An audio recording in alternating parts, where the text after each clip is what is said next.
Assalamualaikum warahmatullahi wabarakatuh. Saya Ratna Sukaisi, mengajar di SMA Negeri 1 Sliek dengan mapel Bahasa Indonesia. Kebetulan untuk hari ini di kelas 12. Untuk kompetensinya adalah unsur-unsur intrinsik novel. Baiklah, yang pertama sekali akan saya sampaikan tentang unsur intrinsik. Apa yang dimaksud dengan unsur intrinsik? Unsur intrinsik adalah unsur yang terdapat di dalam novel itu sendiri. Sebenarnya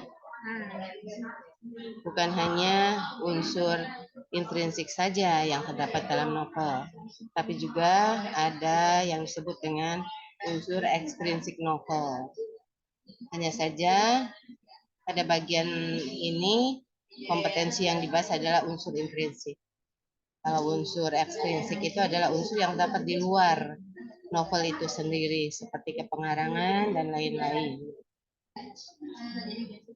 Berikutnya jenis-jenis unsur intrinsik novel.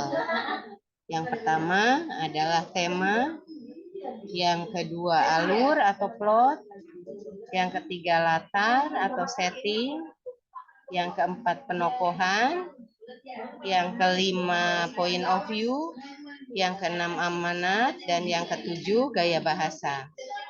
Apa yang dimaksud dengan tema? Tema adalah inti bacaan atau yang mendasari sebuah cerita. Bagaimana dengan alur atau plot? Alur atau plot adalah tahapan-tahapan atau peristiwa-peristiwa dalam perkembangan cerita. Bisa dimulai dari tahapan perkenalan, di mana situasi cerita dan kondisi cerita itu dimulai. Kemudian menuju pada perkembangan. Dalam perkembangan cerita ini ada tahapan permasalahan, konflik, klimaks, sampai anti klimaks. Baru nanti pada bagian akhir ada tahapan denomen atau penutup cerita.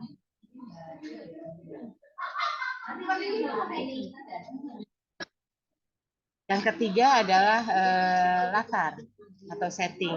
Latar setting ini berhubungan dengan tiga hal, yaitu latar tempat, latar waktu, dan suasana cerita. Yang berikutnya penokohan. Penokohan merupakan bagian daripada tokoh, jenis tokoh, dan karakter.